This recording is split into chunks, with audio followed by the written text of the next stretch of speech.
28th, 2007. Sandy strode into the Lake Morena campground at 10 a.m., her tanned, freckled cheeks flush from the desert heat. 10 miles this morning meant she was right on time.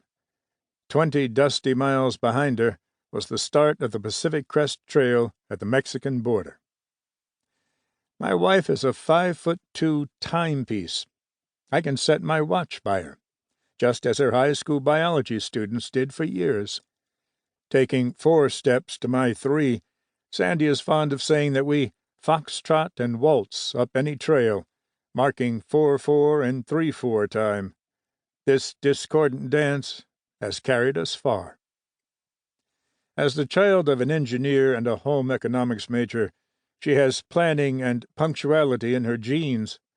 With the same fervor that she applied to earning her Ph.D., Sandy had worked up a 149-day itinerary for our hike of the PCT. All 2,650 miles, day upon day, mileages, major climbs and descents, water sources and notes, hundreds of hours of work, were reduced to an eye-squinting, double-sided chart smaller than a Hallmark card. By day 149, we both will have ascended over 85 vertical miles, ranging from the PCT low point of 170 feet at the Columbia River to the trail high point, 13,180-foot Forester Pass in the High Sierra. We will have traversed the full length of 3 states, California, Oregon, and Washington, as well as 26 national forests, 7 national parks, 5 state parks, and 3 national monuments. My copy was tucked into my chest pocket.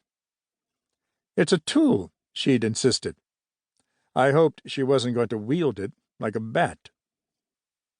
Sandy's first entry, Campo, was a 2-store San Diego County backwater of 2,500 souls, elevation 2,800 feet. Campo boosters pointed to its railroad museum and youth detention center, but hikers knew it as the southern terminus of the Pacific Crest Trail. For several weeks each spring, hikers set out from this small town, socks gathering desert grass burrs, eyes darting to lizards and jackrabbits, and feet poised to jump at the buzz of a rattlesnake.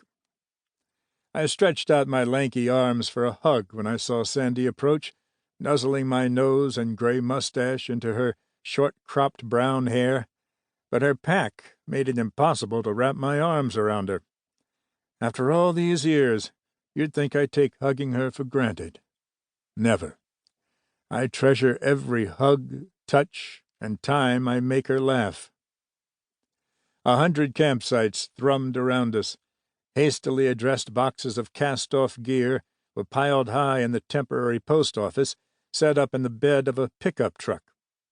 A 6-sided pavilion designed to hold 200 was packed beyond capacity for talks about water, bears, stream crossings, and snow. This was the annual end-of-April PCT kickoff weekend at Lake Morena, the largest long-distance hiker gathering west of the Mississippi.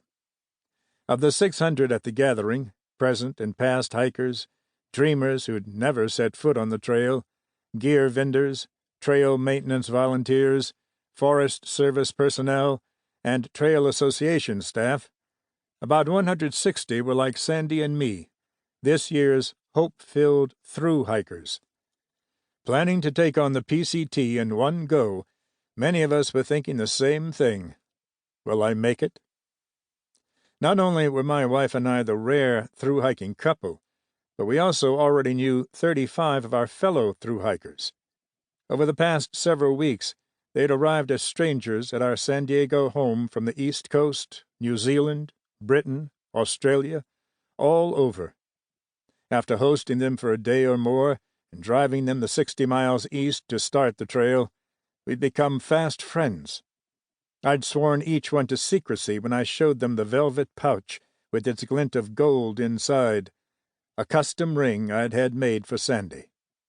It's a surprise, don't tell. Whether they hike the 2,650-mile Pacific Crest Trail, the 2,180-mile